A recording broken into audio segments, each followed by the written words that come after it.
Hey everybody, welcome to another World of Warships replay. This one is in the Isokaze. This is the Tier 4 Japanese destroyer, and I'm playing on New Dawn again. This is one of the, I think, biggest problems with the game at the moment is because of the, well, obviously the newness of the game. It's only just gone into open beta.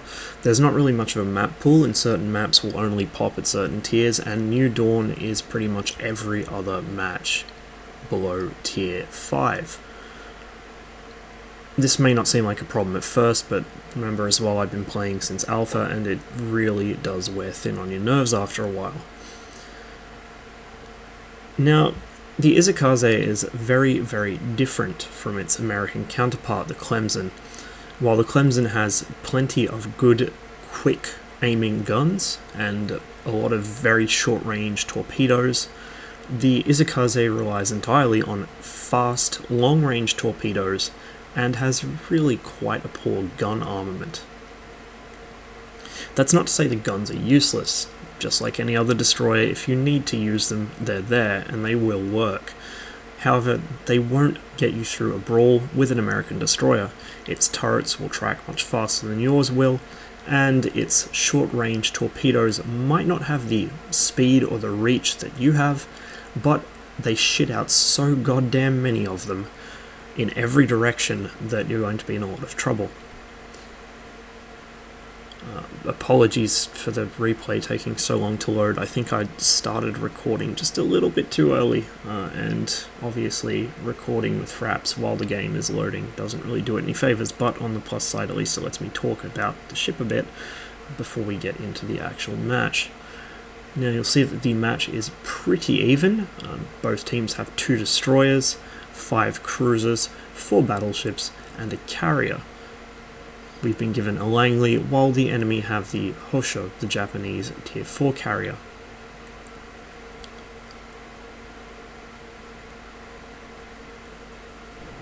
So now that I've finally loaded in, let's get this game started. Now, there's no reason to turn anti-aircraft fire off on this destroyer. The Isokaze doesn't really have any anti-aircraft worth speaking about, and so you don't really have to worry about it so much. Now, as you can see, I am running camouflage on this, but I'm also not running full premium consumables. I didn't really see much point this low down the tech tree, and I was also a bit worried about credits. I didn't want to spend more than I was making. As it happens, I probably could have quite happily used premium consumables and still made money, especially considering how I was going in the Isokaze right through the grind. Now, the main skill that comes into playing Japanese destroyers is knowing the range of your torpedoes versus the range of your detectability. The enemy spot an Isokaze at about 6.1 or 6.2 kilometers. Now, the torpedoes I'm using on this ship have a 7-kilometer range. What that means is I have about a kilometer of playing room between the range at which my torpedoes will peter out and run out of fuel and cease to be effective, and the range at which the enemy will see me and start shooting at me. That might not sound like a lot, but it's usually plenty enough. The Japanese torpedoes also tend to be quite fast, particularly the sort of mid-range options. An example will come up with the Minakaze. The Minakaze gets 7-kilometer torpedoes which travel almost 70 knots, which is just ridiculous. Or it gets 10-kilometer torpedoes which travel much slower, about 60 knots from memory. Now, a lot of people do like the extra 3 kilometers of range, but quite frankly, the speed is killer, because the torpedoes are so fast that people can't really dodge them. Now, right away, because I've headed into B, which is possibly not the best strategy, I've run headlong into the enemy Isokaze, and it's turned into a life and death destroyer duel. Thankfully, I had the presence of mind to blast off some torpedoes early in the fight, and he has apparently not noticed that. One of my torpedoes tags him, and that is that.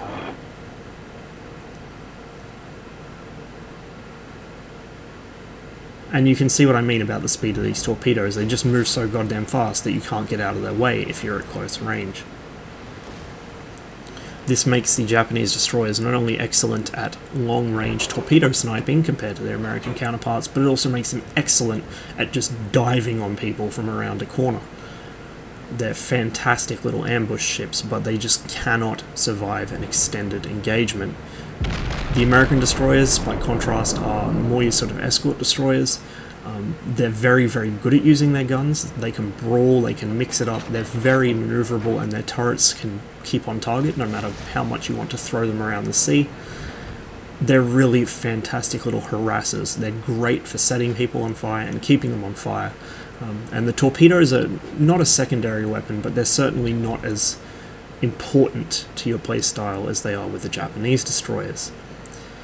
Now, I'm not shooting at the people that I can see here, because although I can hit them with my guns at this range, I'm not spotted, and I don't want to be spotted. Certainly not with a cruiser to my left and a battleship directly in front of me. Given the choice between the two, I elect to dive on the battleship. The cruiser is going to be a much harder opponent. Although the battleship has bigger guns and more of them, the cruiser is a lot more likely to hit me, having faster tracking guns, more accurate fire, and much better speed. Now, I do get screwed over a bit here. The enemy Hosho flies his torpedo bombers directly over my head as he returns them back to rearm. I don't think that was intentional. I don't think he actually realized I was there. It just so happened that they flew right over me and spotted me. So of course the Wyoming figures that there's probably torpedoes coming at him, and he does actually slow right down, meaning I just wasted a full spread of torps at nothing. However, now that I am spotted, I'm no longer worried about keeping a low profile, and so I can open up with my guns. Of course, using HE here to try and set some fires, maybe knock out some secondary armament. And now that he's starting to accelerate again, I space out my torps in a line ahead of him. The idea being to catch him with each successive spread of torps as his ship slowly gains speed. He did take some hits there from our Wicks, who fired them out from a ball of smoke in the middle of the map. 1 hit, 2 hits, and down he goes.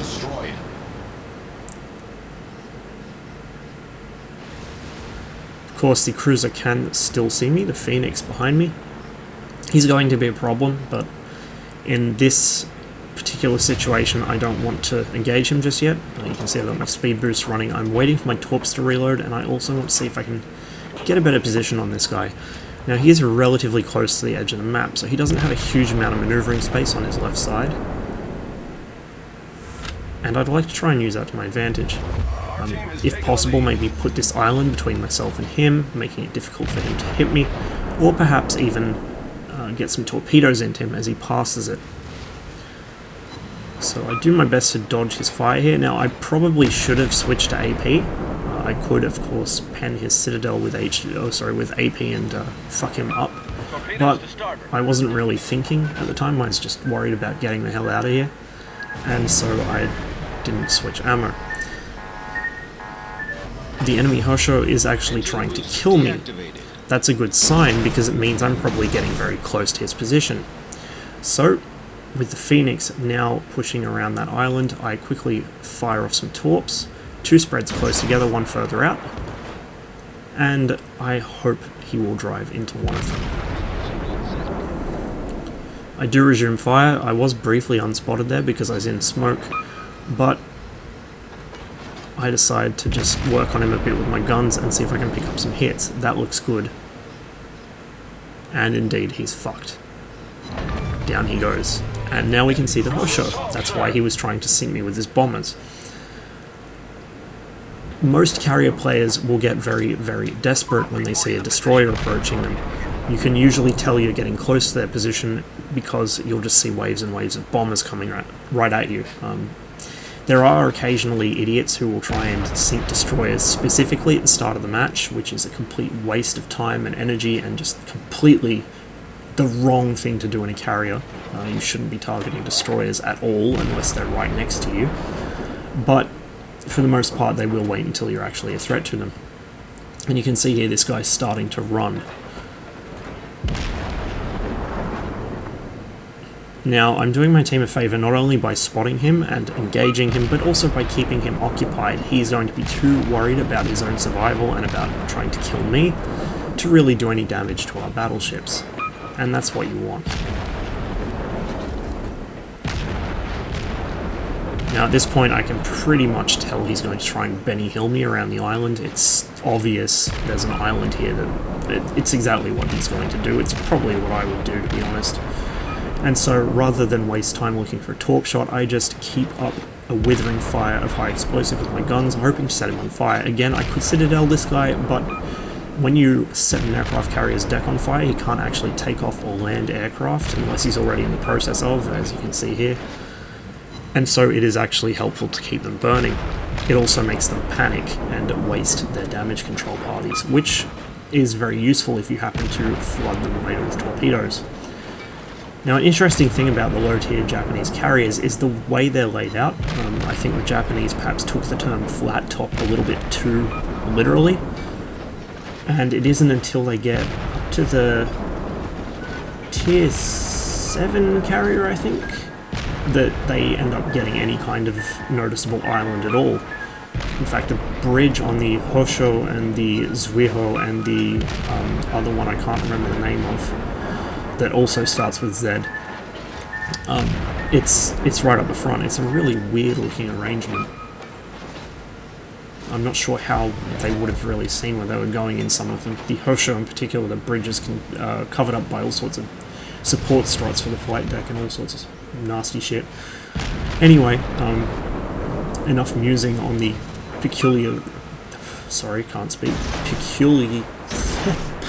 Jesus Christ. Peculiarities of Japanese ship design. It's 6:45 in the morning, so please excuse my complete illiteracy.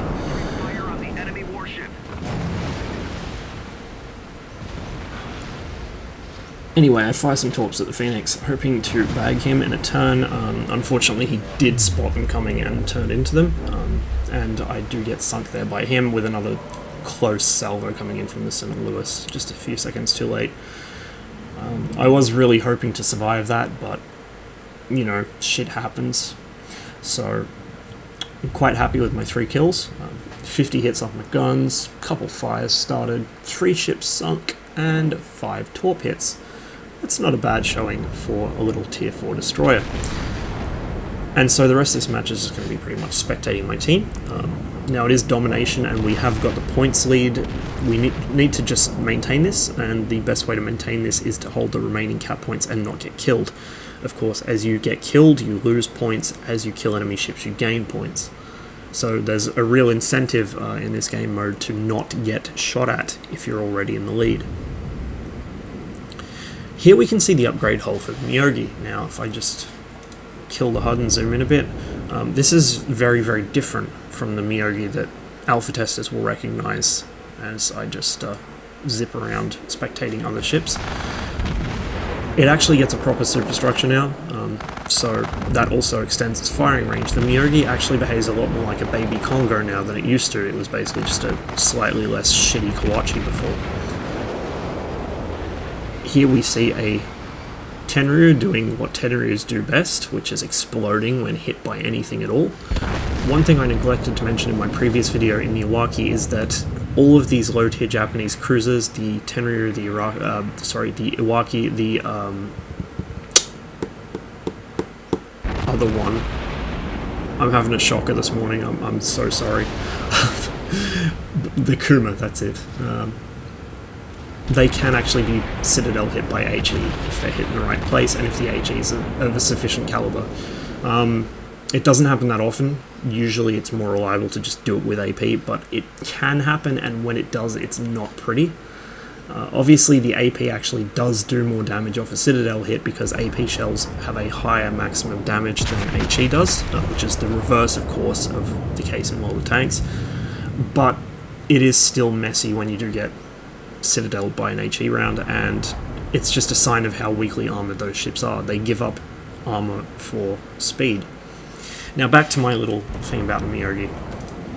If we take a look at the ship, it does actually have a typical Japanese pagoda mast. It has, you know, a very high set fire director, which is what determines range in this game. But the turret layout's unchanged from how it used to be. You do pick up some extra secondaries though, and you do also pick up some anti-aircraft armament, so that's something. This ship is now a lot more viable than it used to be in Alpha, which isn't to say it's a keeper.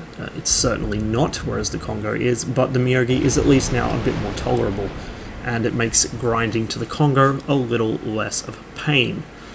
Where you do run into some more pain is the fact that the Congo now starts with its original configuration, and you have to upgrade to get the pagoda mast, get the range extension, get all the other good shit you want. But that's a small price to pay for what is one of the best ships in the game. That is the Congo, not the Myogi. And it's really quite an enjoyable ship. Japanese battleships in general are quite nice. There's not many stinkers in the line. US battleships, on the other hand, I'm not a big fan of. Really, the only US battleship I enjoyed up until Tier 8 was the New Mexico. Before that, they're extremely slow and undergunned. After that, they're just hideously inaccurate. The Colorado couldn't hit the broadside of a barn from inside, and is in general a downgrade from the New Mexico in my opinion. Then of course you get to the North Carolina, and that's where things are really, really nice. The North Carolina, the Iowa, and the Montana are all fantastic ships, but generally the Japanese battleships are a more consistently good line. They're a bit more fragile, but they're more mobile.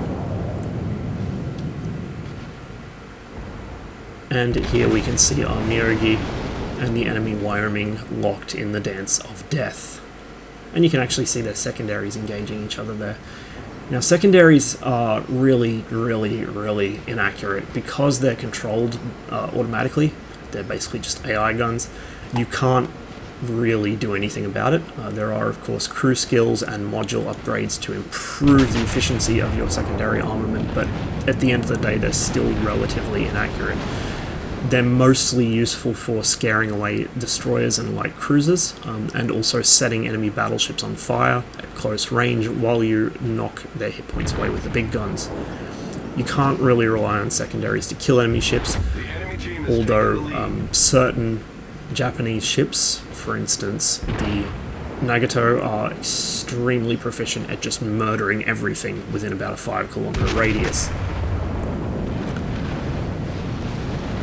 Anyway, as you can see, we are still in the lead of this one, and very shortly we will be winning it. We just need this guy to hurry up and get done with the Wyoming and get us the extra points that come from killing a battleship. But all told, it's a pretty decent match in the Isokaze. I think it shows pretty well what the low-tier Japanese destroyers are about, and you'll see that even better once I start putting up videos of my Minikaze play. But whereas the US destroyers are skirmishers, the Japanese destroyers are very much ambushers.